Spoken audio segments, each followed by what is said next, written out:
Buen día, nosotros somos el equipo 2 y vamos a explicar lo que viene siendo la transcripción del ADN.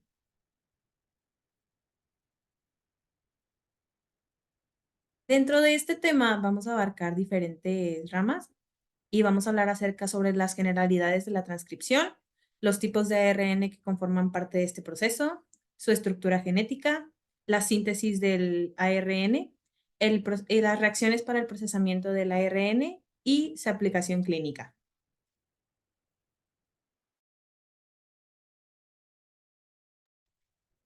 Para comenzar, vamos a dar algunos datos generales sobre todos los temas que vamos a abarcar, comenzando con que el primer paso de la expresión genética es la transcripción y se refiere al copiado de una secuencia de ADN o ácido desoxirribonucleico para dar como resultado ARN mensajero o ácido ribonucleico mensajero.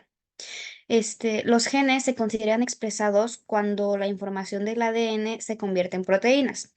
Y como es sabido, los genes se dividen en exones y intrones, y al principio se transcribe toda la región. También en este primer transcrito es cuando se procesa el antes de que salga del núcleo.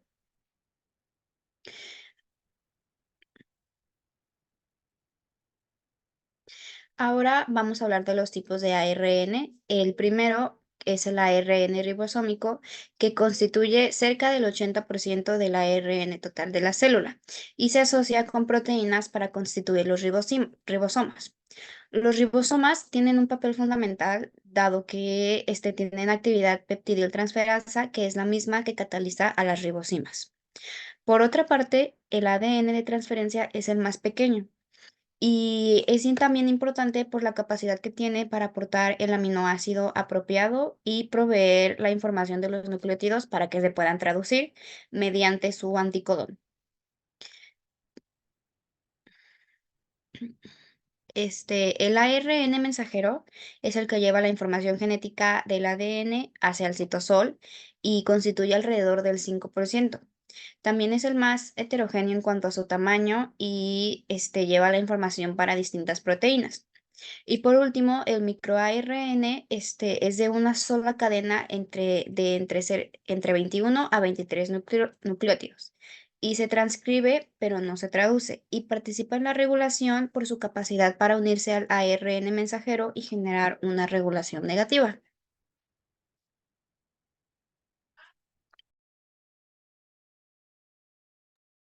Muy bien, para empezar este tema de la transcripción del ADN, vamos a empezar con un concepto que es muy básico, que es lo que viene siendo el gen, que realmente es la secuencia lineal de los ácidos nucleicos genómicos que se codifican para proteínas y ARN estructural.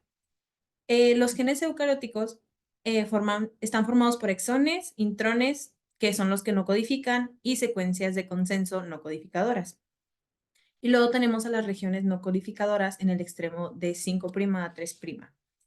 Y pues esto se lleva en una secuencia de, como ya estaba diciendo, de 5' a 3'. Y dentro de estas secuencias de consenso contamos con los promotores y las secuencias de corte y empalme. Y aquí podemos ver que las secuencias proximales son las que se acercan al extremo 5' y las distales pues viene siendo lo contrario, que es el extremo 3'.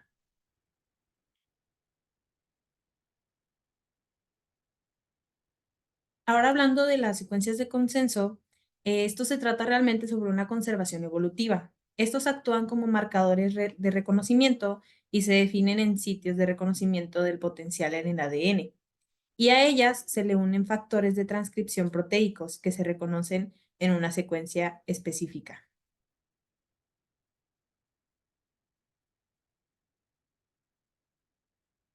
Como decíamos, dentro de las secuencias de consenso contamos con los promotores y las secuencias de corte y empalme, y en este caso vamos a hablar sobre los promotores. Estos normalmente corresponden al cajón Tata, que es el que marca el sitio de inicio. Pero bueno, vamos a ver bien primero qué son los promotores. Y se trata de secuencias de ADN que seleccionan o determinan el sitio de inicio para la síntesis de ARN. Estos realmente son muy importantes porque es lo que nos marca dónde se va a iniciar la transcripción del ADN. Como decíamos anteriormente, estos van a marcar su inicio originalmente o normalmente en los cajones Tata, que es una repetición de secuencias de nucleótidos de timina y adenina. Y tenemos secuencias también complementarias a esta que pueden requerirse para la función para la función promotora, que son el cajón CAAT y el GC.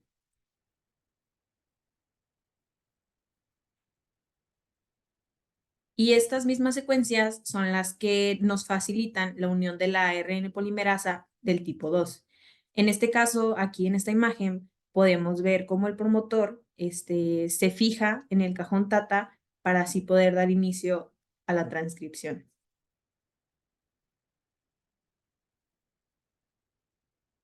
Ahora hablando de las secuencias de corte y empalme, vamos a hablar primero acerca de qué son.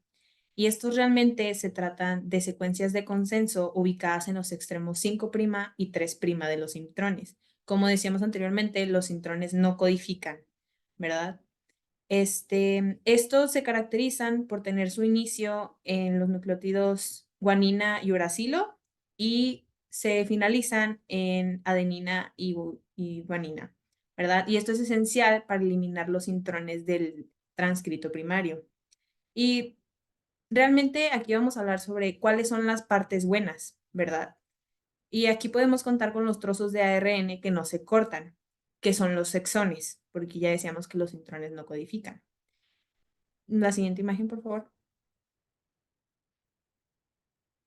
Aquí podemos tener una imagen acerca de la secuencia de corte y empalme, donde podemos ver donde el sitio de inicio, que es de guanina y uracilo, se une al sitio final para así poder erradicar a los intrones, que realmente pues no son muy importantes porque lo que necesitamos es la unión de los exones.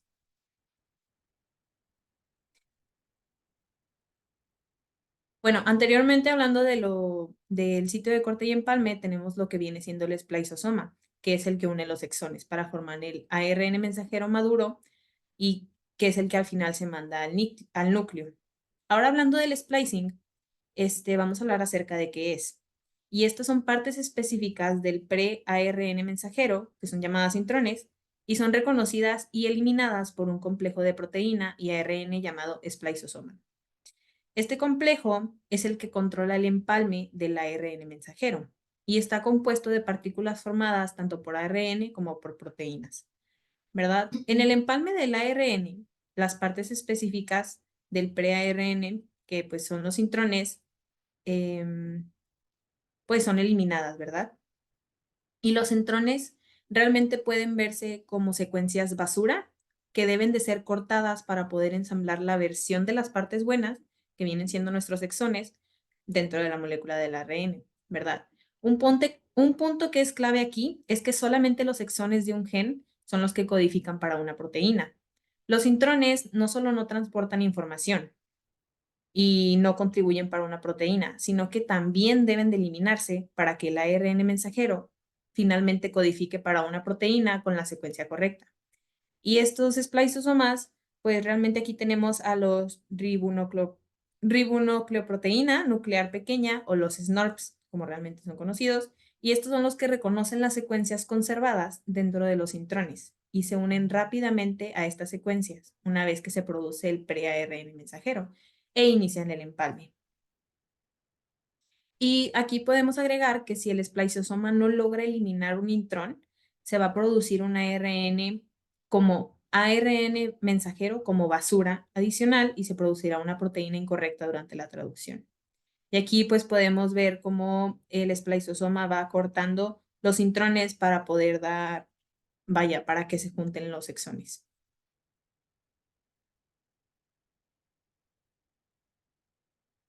De la mano con esto, vamos a hablar acerca del splicing alternativo. Y aquí podemos preguntarnos el por qué vamos a empalmarlos, ¿verdad? Los exones. Y aquí es que realmente estuvimos investigando y no se sabe con certeza el por qué existe el empalme. Pero lo que sí sabemos es que el empalme sí permite un proceso llamado, pues, el empalme alternativo. Y es en el que se pueden producir más de un ARN más de un ARN mensajero a partir del mismo gen.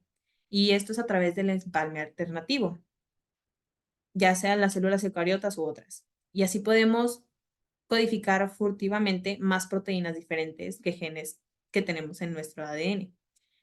Aquí decíamos que se puede producir más de un ARN mensajero a partir de un mismo gen. Y pues el empalme alternativo se puede empalmar de dos o de más maneras diferentes. Realmente hay muchas.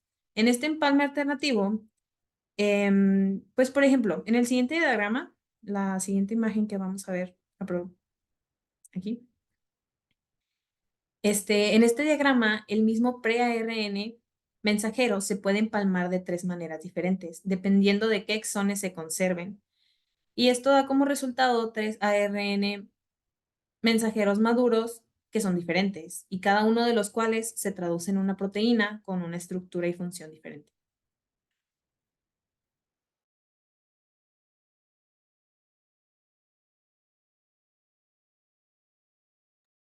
Aquí vamos a ver un poco sobre la aplicación clínica y tenemos el fármaco la rifampicina, y este es el que inhibe la síntesis del RNA bacteriano al inferir con la polimerasa del RNA de la bacteria. Y este es normalmente utilizado en tratamientos como la tuberculosis. Luego tenemos el retrovirus, donde nos incluyen el VIH, que pues viene siendo el genoma del ARN, y se trata de una transcriptasa inversa, o sea, la información biológica fluye del RNA al ADN y no del ADN al ARN.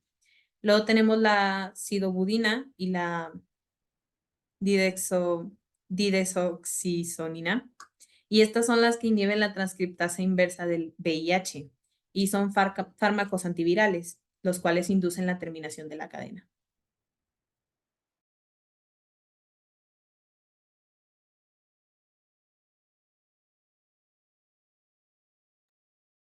A continuación les voy a hablar de la síntesis de ARN a partir del ADN, que en pocas palabras, este es un proceso de síntesis de ARN o conocido como transcripción, que consiste en hacer una copia complementaria de un trozo de ADN. La síntesis de ARN. ¿Dónde ocurre y qué la cataliza? Ocurre en el núcleo y es catalizada por un ARN polimerasa. ¿En qué difiere el ADN y el ARN? ¿Cuál es la diferencia entre estos dos? El ARN difiere en gran medida del ADN, ya que tiene una sola cadena y contiene uracilo en vez de la tiamina, que contiene el ADN. Secuencias reguladoras. Las secuencias reguladoras del ARN mensajero son importantes para la estabilidad y la eficiencia de la traducción. Como comentaba Brida, estas son secuencias en los extremos 5 y 3 del ARN mensajero, denominadas regiones no traducidas, sus siglas en inglés UTR.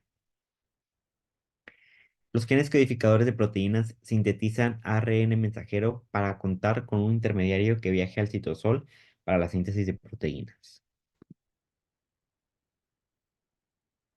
Tenemos diferentes tipos de ARN polimerasas, que es el ARN polimerasa 1, que genera un producto de ARN ribosómico, el ARN polimerasa tipo 2, que genera un ARN mensajero, un microARN y algunos ARN no codificadores. Tenemos el ARN polimerasa 3, que como producto genera un ARN de transferencia.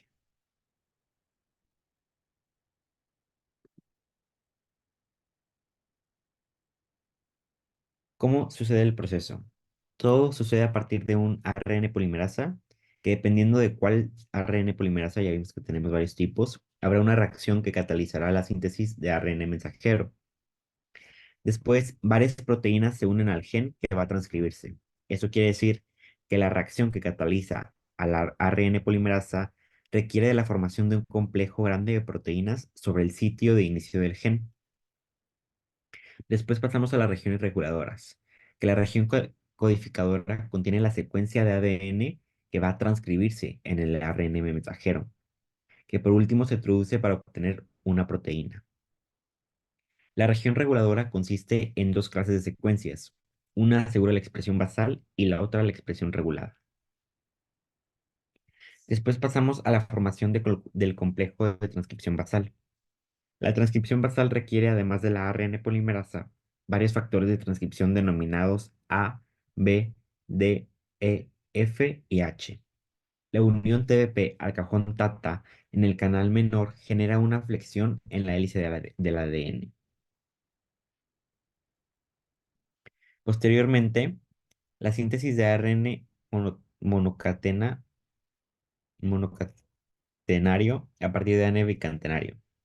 La ARN polimerasa eucariótica es una ARN polimerasa dependiente de ADN, ya que recurre a la información de este último para sintetizar una secuencia complementaria. Solo se utiliza una cadena del gen como templete para la transcripción, que se denomina cadena templete. El producto es un ARN monocatenario complementario, y la ARN polimerasa lee el ADN en sentido de 3 a 5, es decir, al revés, y genera una molécula de ARN complementaria a aquel.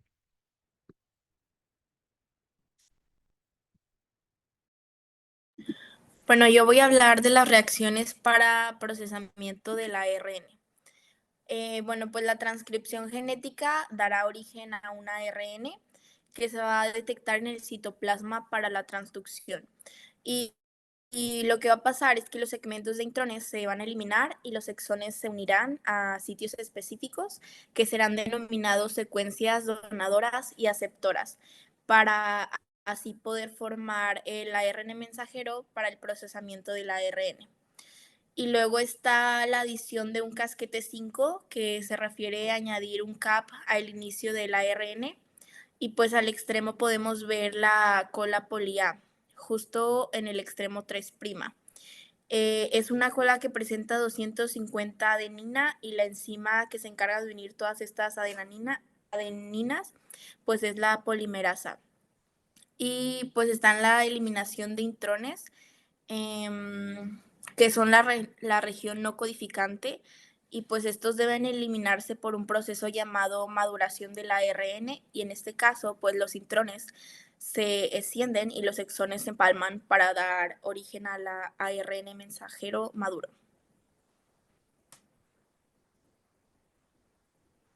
Y luego están los casos clínicos. Un ejemplo es la talasemia.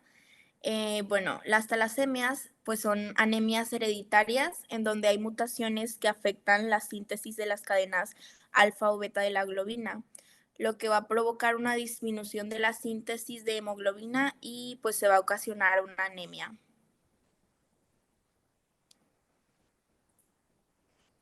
Y luego está la reparación acoplada a la transcripción, que, bueno, estas proteínas van a facilitar la apertura del ADN de doble cadena y el reclutamiento del factor de transcripción general, y lo que va a permitir pues la apertura y la remoción subsecuente de la región afectada.